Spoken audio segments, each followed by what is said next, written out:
देख रहे हैं द न्यूज और मैं रानी गुप्ता आपके साथ। आपको बता दें कि हिंडनबर्ग रिपोर्ट आने के बाद काफी ज्यादा विवाद हो चुका है और इस विवाद के बीच अडानी ग्रुप ने एक बड़ा फैसला लिया है।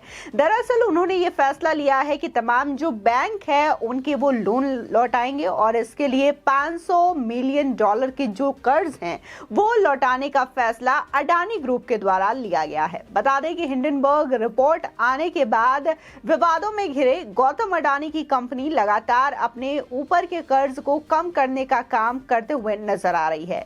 अडानी ग्रुप ने बैंकों के एक समूह को अगले महीने $500 मिलियन का समय से पहले कर्ज चुकाने का बड़ा फैसला किया है, क्योंकि भारतीय ग्रुप शॉर्ट सेलर हमले के बाद अपने वित्त को मजबूत करना चाहता है।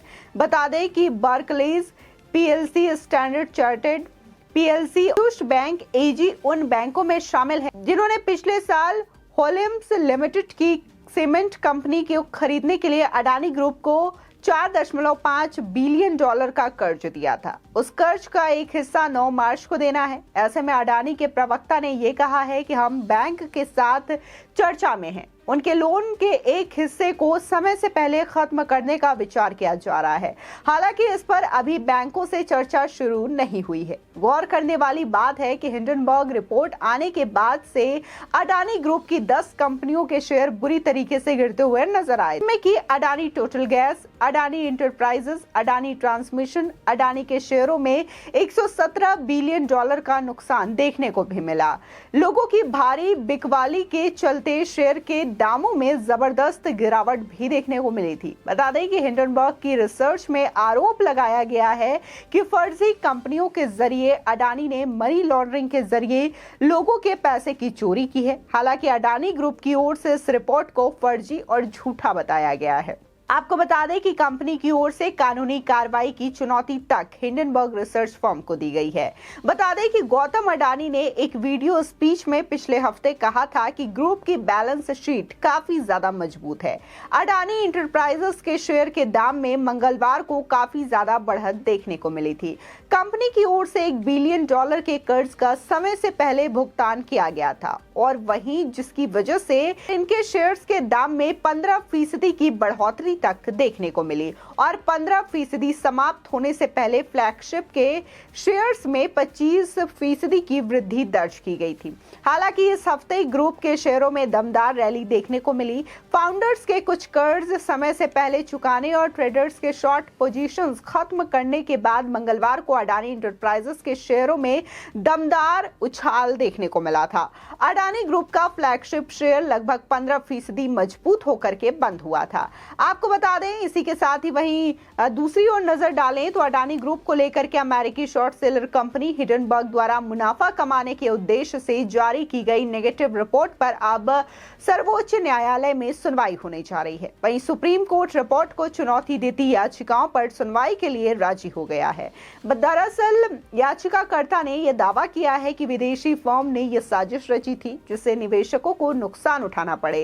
इस रिपोर्ट को लेकर भारत में सड़क से लेकर संसद तक चर्चाओं का सिलसिला लगातार जारी है। आपको बता दें कि रिपोर्ट के मुताबिक सुप्रीम कोर्ट शुक्रवार को याचिकाओं पर सुनवाई भी करने वाला है। वहीं हिंडनबर्ग रिपोर्ट के खिलाफ वकील ML शर्मा और विशाल तिवारी की ओर से 2 अलग-अलग याचिकाएं अदालत में दाखिल की गई थी। याचिकाओं में आरोप लगाए गए हैं कि हिंडनबर्ग ने अडानी स्टॉक्स की शॉर्ट सेलिंग की साजिश रची है जिससे कंपनी के निवेशकों को बड़ा नुकसान उठाना पड़ा है। इसके साथ ही याचिकाकर्ता वकील विशाल तिवारी ने गुरुवार को chief justice of India DY Chandrachud के समक्ष मामले में फौरन सुनवाई के लिए सूचीबद्ध करने की बात भी कही थी। देखने को मिल रहा है कि जहां लगातार जो संसद में हंगामा विपक्ष की ओर से देखने को मिल रहा है, कल भी जब प्रधानमंत्री मोदी अपना स्पीच दे रहे थे, अपना भाषण दे रहे थे, तो इस दौरान तमाम जो विपक्ष के नेता थे वो लगातार इस मुद्दे को उठाते हुए नजर आए और बार बार अडानी को लेकर के केंद्र सरकार को घेरते हुए नजर आए थे, जिसके बाद ये विवाद जो है बढ़ता हुआ नजर आ रहा है। जब से हिंडनबर्ग रिसर्च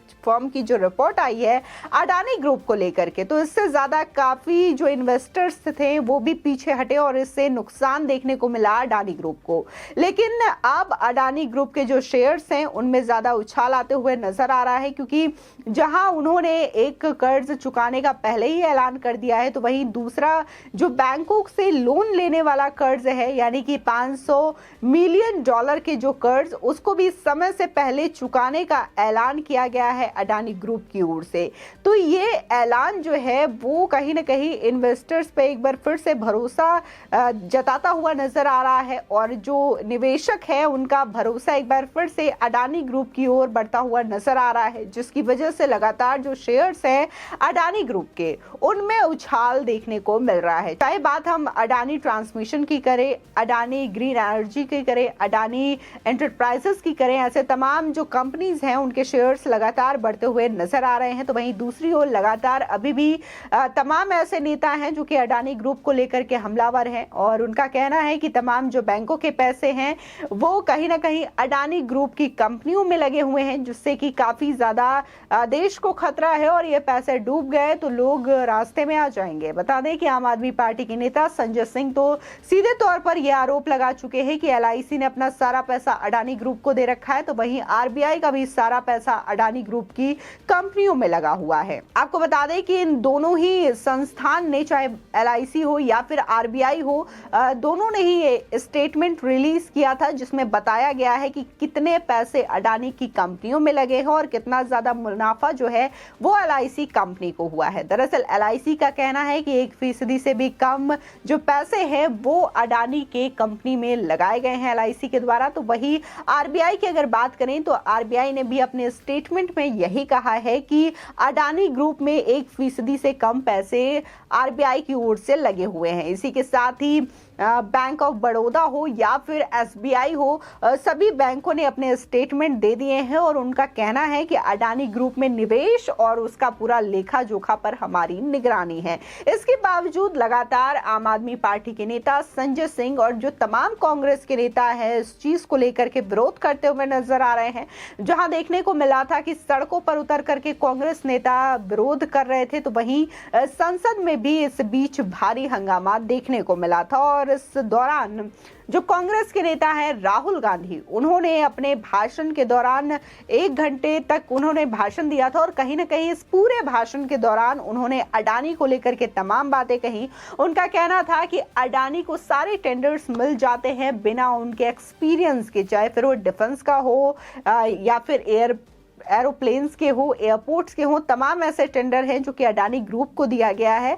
तो वहीं उनका ये भी कहना है कि इंडिया के तो कॉन्ट्रैक्ट और टेंडर उनको मिलते ही है, साथ ही विदेशों से टेंडर भी उनको दिया जाता है, ये कहना है राहुल गांधी का। तो वहीं दूसरी ओर जो यूजर्स हैं सोशल मीडिया पर, उनका ये कहना है कि ये तो सीधे तौर पर भारत की ही तरक्की हो रही है। अगर विदेशों से भी अडानी ग्रुप या फिर किसी भी उद्योगपति को इस तरीके से टेंडर मिलते हैं तो ये भारत की ही वाहवाही है। लेकिन राहुल गांधी इस तरीके से विरोध करते हैं कि मोदी विरोध में वो देश विरोध ही करने लग जाते हैं, उन्हें यही पता नहीं चलता। फिलहाल अडानी ग्रुप की ओर से लगातार जो कर्ज लिए गए हैं वो चुकाने का ऐलान किया जा रहा है, जिसके बाद से उनके शेयर्स में काफी ज्यादा उछाल देखने को मिल सकता है और उनके शेयर्स बढ़ते हुए नजर आ रहे हैं। फिलहाल उनके जो प्रवक्ता हैं उनका ये कहना है बैंकों को कर्ज लौटाना है, और इस चीज को लेकर के बैंकों से चर्चा शुरू की जानी है, और उसके बाद $500 मिलियन के जो कर्ज हैं वो बैंकों को चुका दिए जाएंगे। बता दें कि यह अवधि 8 मार्च की है,